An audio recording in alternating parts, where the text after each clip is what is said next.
This is it, pansit. Naku po. Armageddon na. Nagkaroon ng bidding ang binid ni Wesley 7 minutes and 21. Ito naman pong si MBL 7 minutes and 3 seconds. Kaya siya po ang nag-block ngayon. Ayan. So, puti si Wesley in a must-win situation. Kanina pa nagsimula. D4, Knight F6, C4, E6. Knight C3, D5. Ayun. So, parang, Queen's Gambit decline, exchange variation. Ayan na po ang nangyari. Ayan. Normal na tinitira to ni Wesley. Okay si Wesley so dito. Tandaan, in a must-win situation si Wesley, ha. Ayan, ginawa niya na po ito dati kay Sebyan. Panalo si Wesley. Black nga lang siya doon. Pero sa ngayon, tingnan natin ano gagawin ni Wesley. Most likely, eto po yan. Kasi hinahamon eh. So, pagkatira po ng knight move, ayan, capture doon, mabawin po yan kabayo. So, tingnan po natin. Malaki kalamangan ni Wesley sa oras. 3 minutos sa simula. Pero ngayon, medyo bumababa na. Ayan, okay. So, mabilis si MBL kasi wala pong increment ito. Okay? So, nag-knight po sa may D7, develop lang. Ang common play dito, dalawa eh. Ayan, ito sasabihin ko yung minority attack. Yung isa naman po yung F3 doon. Pero since dito ni Wesley nilagay yung kabayo, that means he's planning to do na minority attack. Again, in a must-win situation. Bubulal ako, in a must-win situation si Wesley. So, tumalon lang po yan. So, most likely, queen dito. Ang gagawin MBL dito talaga, palit-palit. Si Wesley, so, dapat gumawa ng paraan para medyo ma-avoid yung too much exchanges kasi in a must-win situation po siya eh. Lamang po sa oras siya, pero kailangan niyang manalo. Ayan, kinapture niya para magkaroon ng imbalances. Uy, delikado ah. May mga ganong idea yan later on eh. Magna-knight dito, tapos sacrifice ah. Kailangan ingatan ni Wesley. So, yung mga ganon ah. So, ang tanong, paano iingatan yun? Pwede pa rin ba yung minority attack? Hindi na ako sigurado eh. Kailangan iba na play dito kasi wala na po yung pawn dito sa D5 eh. So, tingnan natin ngayon kung anong gagawin ni Wesley. Mabilis si MBL. Ayan biniblitz out niya lang. 2 minutes halos kalamangan ni Wesley pero mabilis si MBL. And according sa position, very equal sa ngayon. Very equal po. Hanip si MBL, tira lang ng tira Tira lang ng tira. Ito threat niyan eh. Very interesting yung position So nag-queen C2 lang, may pressure po dito na binibigay. Dinipensahan. Teka, wala bang ganito? Medyo maggugulo eh. Kung malakas loob ni Wesley, yan ang papasukan niya para lumamang ng pawn. Kaso, alam mo, hindi. Ito ginawa niya, minority attack pa rin. Okay, mukhang pwede pa rin naman ang minority kasi para magamit po yung Tory dito. Ayan. Anyway, 6 minutes si MBL, 7 minutes may higit pa si Wesley. Lamang pa rin sa oras si Wesley kahit pa paano kailangan i-maintain niya man lang yung time advantage. Nag-queen lang sa D6, chumek, tatakbo yung king of course. Malamang po sa H1. Kasi pagka king G1, babalik lang yan. Pero pwede dito, Tapos pag bumalik, balik ka lang. Pag chumek ulit, dito ka lang. Ayun din, king H1 agad eh. Uy, bakit dito? Magsusacrifice, salbahe. Salbahe.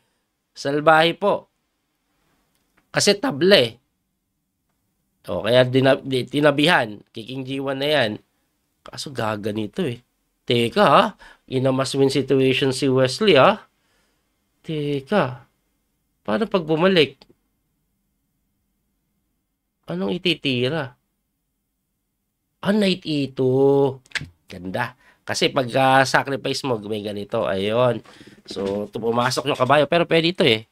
Pwede ata itong gawin para lang wag matabla. Diba? Ay, hindi pwede. May knight takes dito. Kailangan natin mag-king move Kasi may threat na ganito na dahil depensado na po yung F4 eh. Dumidikit na yung oras Dumidikit yung oras. Dumidikit yung oras. Hirap kasi talaga pag ina-must-win ka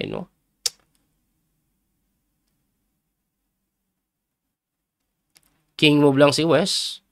Ina-must-win Kailangan manalo to.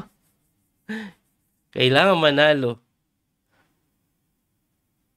Ayan, 1 minuto pa rin at least halos yung kalamangan ni Wesley.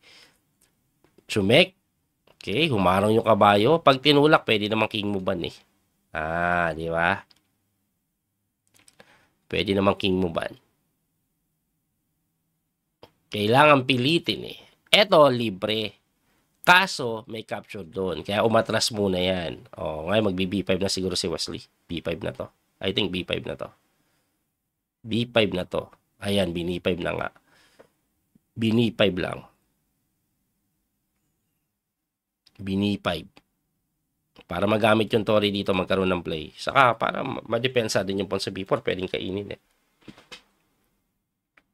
Medyo mo okay na yung position ni Wes ha. Mo okay na. May pressure po dito pero hindi pwedeng kainin yan kasi nakapili. Ayan, nag-H4.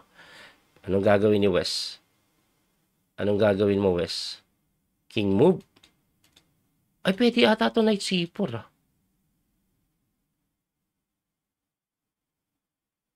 Pwede ata knight C4. Threaten yung queen eh. Nag-iisip si Wesley. Ano sabi ng engine? Knight C4 or Queen C5 according to engine.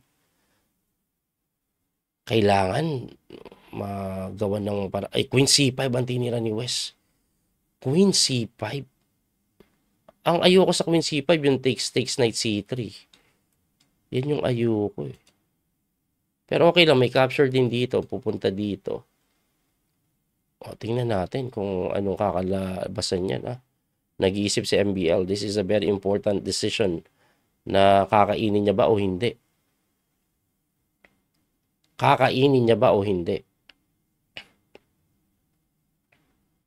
Pag kinapture takes, sabi na natin itulak, may ganito. So, hindi na makaka-knight C3. Kaya pag kinapture yan, takes knight C3, galaw tore, most likely dito. Ngayon, either way, kainin mo to or ito, may bawi dito. Tapos may imbalance, no? May imbalance. So, tumakbo! Uy! Tumakbo! Kinapture, capture. Tatakbo ba yung king? Kasi ito lagi yung threat niya. Alam niyo, pinapatira. Rook FC1, grabe yung engine. Kasi pag tinulak, kainin mo lang to. One pawn up. Pero kining mo ba ni Wesley? Ako, kiking mo ba ko niyan para safe na. Uy! Nakipagsabayan lang ng ganun. Capture, take siya dito, no? Capture dito, tapos capture sa H5. Isolated to eh. Huwag kayo magtaka, ba't ito kinain na may kain sa F7 eh. So, Queen E2 lang. Lamang to ah. But Bishop eh. Mukhang nagustuhan ko yung naging position for the side of Wesley. Nagustuhan ko yung position for the side of Wesley, guys. Like dito, ganun. But Bishop eh. Ay, yun ang pinili ni Wes, no? Mas maganda dito kasi may pressures dito eh. Yun pala gustong pressure ni Wes, yung C6. Gusto ko yung position ni Wesley. May chance na to, guys. Manalo. Pagdating sa oras, lamang pa na 1 minuto. Okay na okay. Goods na goods. Goods na goods. Actually, pag dinipensahan to, may check eh. May check, di ba? May harang. Akala ko may kain na dun eh. Kasi kung check, bishop dun, may threat pa dun eh. Di pala pwede. So, ina-attack ito. Pag gumanito naman, anong tira? Kaya umatras. Okay lang yung atras. Tapos, iyon, nakuha na ni Wesley yung magandang posisyon na sinasuggest ng engine kanina. Yung kabayo daw, italon lang dyan. Alright. Though equal daw po ito, ewan kung bakit equal, bad bishop pa rin yan eh. Mamaya itutulak siguro itong pawn para pwedeng iwanan ng Reyna. And then yung Reyna pwedeng pumasok dito, may pressure doon, may rook takes idea later on. So pinapalit po yung Tore. Of course, yan yung kailangan niya gawin. Kung kailangan niya na lang ng tabla, Wesley so iiwas yan for sure. Hindi ko lang alam kung saan. Kasi pag pinalit niya yan, malaki yung drawing chances. Lalaki po yung drawing chances. And in a must-win situation, dito siya pumunta para ito po ite-threat niya ni. Malamang. Yung sinasabi kong posibleng pressure dito, pressure doon. Pag nasa Queen G4 na, pumunta dyan, okay. Kakainin mo pala to A4 muna. Ay, binigay yung pawn. Wala, no. Binigay yung pawn. Uy, hindi kinain. Eto, knight D7 daw, sabi ng engine. Yun, tinira. Uy! Queen G3, winning na. Let's go, let's go. Eto yung hataw na sunod eh. Paano mo didepensahan yan? Tapos hataw pa to, dami mo po, no? O kinain na lang, eh. Quality up, quality up. Lamang pa sa oras na konti. Sige, sige, sige. Ayos yan, Wesley. Ayun, quality up, quality up. Quality up, mga sir. Pero relax lang, Daniel. Rook F4. Pressure to. Hindi, dito na lang. Sinimplihan na lang ni Wes. So, this is definitely winning, guys. This is definitely winning. Basta yung si coach, ha? Teka lang, ha? Hindi pa tapos yung laban. Baka magkasilatan pa. Tulak na naman ng pawn. Baka magkasilatan pa. Teka lang. Relax lang tayo, mga sir. Uy, pasok dito, ha? Wala, isang check lang yan, eh. Kahit ata, kainin lang, eh. Isang check lang, eh. Angat na, oh. Oh, dumipensa na si Wesley ng todo, eh. Of course, check. Ayun. Tapos, capture dito. Ayun, no? Sa ilaliman ka. Kaya nag-iisip siya kung aangat siya, eh. Pero this is definitely winning for the side of Wesley. Ayan, kinapture na lang po yung pawn.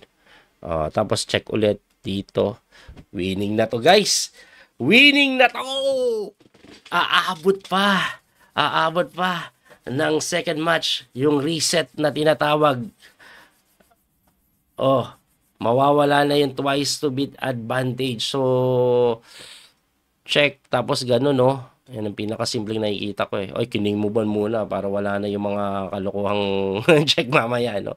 Wala na to. Edi, check. Ay, hindi pinalit yung Reyna, no? Dito pala. Ayun.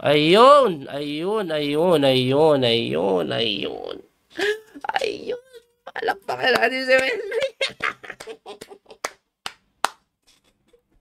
Aabot pa ng second match, mga sir. Woo! Reset. So, ang mangyayari po, abangan natin, dalawang laban ng 10+2, unahang maka 1.5. Kung sino manalo pala sa match, automatic champion. And next leg po, kasama na siya. Automatic seeded sa Division 1 knockout bracket kasama sila Magnus. Boom! Very good pa rin yung nangyari kay Wes kahit gano'n. Anyway, muli ito pa yung Coach Freedom Master Daniel Causo. Abangan po natin yung laban. Thank you po sa support, ha. Don't forget to like and share. God bless po. Bye-bye. That little mouse, 'cause I'm an albatross.